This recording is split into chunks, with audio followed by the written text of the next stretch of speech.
Hey everybody, it's Ari from Literary Gladiators, and outside tonight it is a very cold and very dark evening, which I thought would be a perfect time to discuss my favorite of the R.L. Stine Goosebumps series, my favorite book in the entire series, as well as R.L. Stine and his writings around the same time that this book came out. Um, so the book in question, I think there are 63 or 64 different Goosebumps books, each of them with a very different tale to tell. Some of them being sequels of others, and some of them being, you know, just overall great. But I think my favorite and what I think is the best Goosebumps book of all time is called Calling All Creeps. I remember Calling All Creeps from my childhood, and I remember that it was one of the very few R.L. Stine stories where the good guys don't actually win in the end. This is a story where the kids in the story succumb to a force they can't quite understand, and they kind of all become the one thing that they are trying to avoid, and those are purple, scaly creeps. And there's a lot of phone calls, prank phone calls, and baking and putting certain ingredients in cookies. And in the end, you just expect, that they would defeat the creeps, and there wouldn't be any issues with, you know, everyone would live happily ever after. But you don't get that. You get a very much a left turn Twilight Zone ending, where the creeps actually sell the cookies with the ingredients that turn other people into creeps, and it's very. It was shocking as a kid to read this particular story, and this was book 50 in the series. So this was a big turning point, because a lot of R.L. Stine's books after this, they really changed from being like proper scary to more left turn Twilight Zone type of stories. If we go forward from Calling All Creeps, which is a wonderful book, and I strongly suggest that even if you're my age or older, you should definitely check it out. Um, Beyond Calling All Creeps, in that same span of time, which was like the mid to late 90s, um, R.L. Stine did other Goosebumps books like How I Learned to Fly, which essentially is this guy who's being bullied, um, gets a book to learn how to fly in order to show off to his rival that he can do anything. But it turns out the rival also has the book, so it leads to a lot of interesting stuff.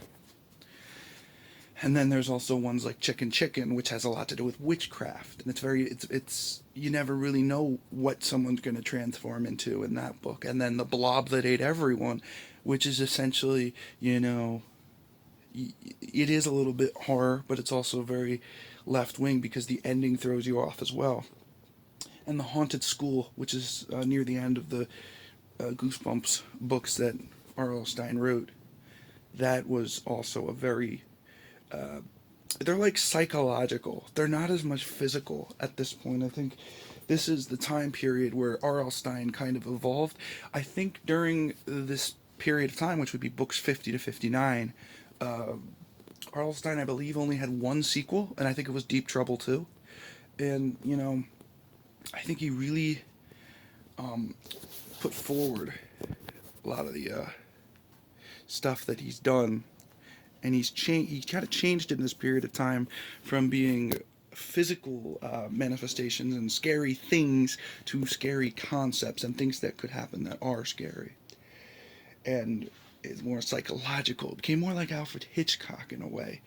And Calling All Creeps is an extreme example of this, because yeah, you get the physical monsters throughout the story, but that's not what's really scary. What was really scary is that for the first time in a lot of R.L. Stine stories, for the first time, the bad guy actually wins. You know, it's not like a setup like Welcome to Camp Nightmare, where it takes place on another planet, or Shocker on Shock Street. You know, it's not like a setup like that. This is a true blue, the bad guys win. And if this was a real thing, if this actually happened, we'd all be creeps today. You know, we'd all be purple with scales and tongues and bleh. They would have won. And that does not often happen in mediums these days. So to see Calling All Creeps accomplish this and to do it in such a good way is quite astonishing. So attached here is going to be a PNG of the original cover of Calling All Creeps. There have also been, as the years went on, they've upgraded the covers and the stuff involved in it. But if you can get a hold of the original copy, that one really makes me feel at home. Maybe because it's usually older when I pick it up, but Calling All Creeps, to me, is the best Goosebumps book of all time. And of course, R.L. Stine Goosebumps series is pretty good. You should also check out R.L. Stine's Fear Street series and Ghosts of Fear Street series. The majority of the books he does is really good. I know I gave a goose egg to one of his books a couple years ago, but that was a book that I think he probably drank like 10 bottles of vodka before actually writing that. And he's like, oh, writing survival horror is a good idea. It's not really his forte. But what he's good at, he is good at. And so, Calling All Creeps, absolutely. A story I would recommend to all you viewers out there.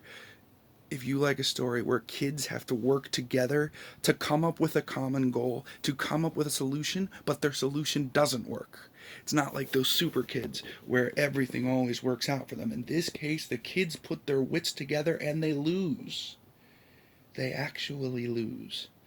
And you don't see that often. It's a fascinating piece of writing, and I think you guys will really, really enjoy it. Anyway, I'm Ari from Literary Gladiators, and it is getting ridiculously cold outside, and I'm not sure I could stay out here 1 minute longer. But yeah, I better go back inside before I get frostbite or something. So, yeah, keep reading, and don't stand outside in the cold, especially when it's only about 15 degrees outside. I gotta go in. Keep reading.